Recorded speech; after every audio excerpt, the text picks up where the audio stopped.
So the next thing that you can do, and you can still do this within R, is to have like a predictive model to explain what you're seeing. So let's say if we take the years from 2012 to 2016, we use them to try to predict, say, 2016, 2018, what should we have seen if we didn't have this spike in these licenses? Now, this is a bit of a silly thing, but I'm just going through what we could do for using R. So R is really good at doing statistical models as well as for graphing and also munging and playing around with data.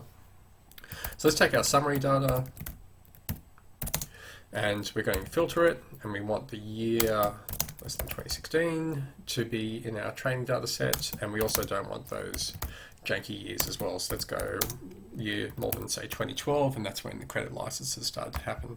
So that's in our training data set, and in our test data set, let's just say what we've got year more than 2016 and say less than equal to 2018.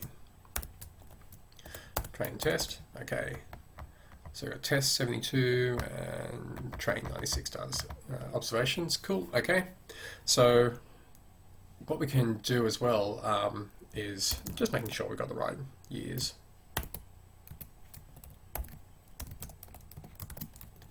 Just this table function, it's just a quick check, yep.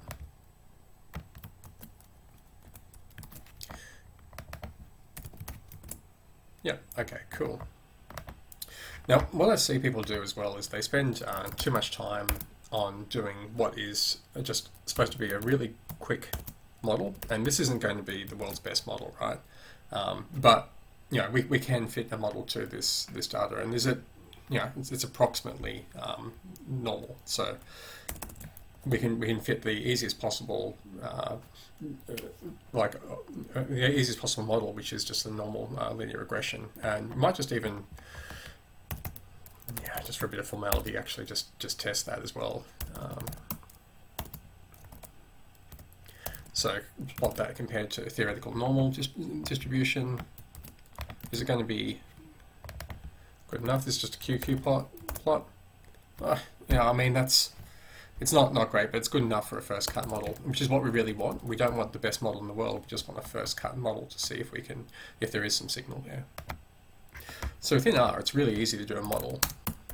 This is the GLM. The default is a normal linear regression on our trained data set, and the algorithm is our count, and we want to make that to our license state plus the type of license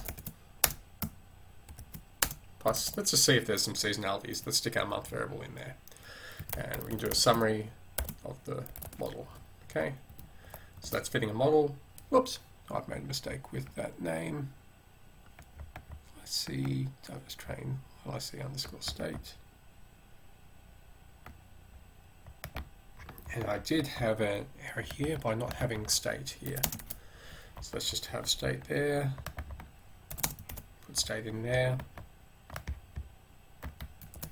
and there we go. Okay, so run our train and test again, and this should work. Yep, okay. So I won't really go through much about how to read this, but these are, well, essentially this is the estimates. What I'm looking at as well is, are they significant? And if these got 3 stars, then it does mean that there's some signal there, so that the states do look significant. The fact that the credit license versus the non-credit license does look significant, but month doesn't look to be significant, so there doesn't seem to be any seasonality there apart from one observation, which could have easily arisen by chance. So now we remove month as a predictive factor, and there we are. We've got a pretty simple first cut model of state and license type. So now what we can do is we can then predict that onto our test data set. So our test predicted is we just predict on the model to our test data. And what we can do as well is our test data now looks like we had before, but we have these predictions there.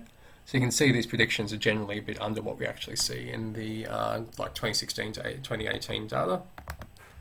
But what we can do is I want to be able to create a web app with this data so that you can see the actual versus predicted across the different states. So what we have to do then is to actually, well, there's a new library that we need, and it's called tidyr. And within tidyr, we have this function called gather, which allows us to take our test data set, and we can create this new variable value key relationship. And these are the fields that we want to have. We want the count to be the variable and the value of count, and the pred to be a variable and value of pred. It's kind of hard to explain, but I'll show you what I mean. That's what that's done. Okay, so that's kind of combined it so that we have squashed it together. So we have like it's kind of like a long rather than a wide data set. So we have count and we have the value of count, and at the bottom of this data set we have pred and the value of pred. And so this is going to help us a lot to have this long format when we're going to be plotting this data in our web app.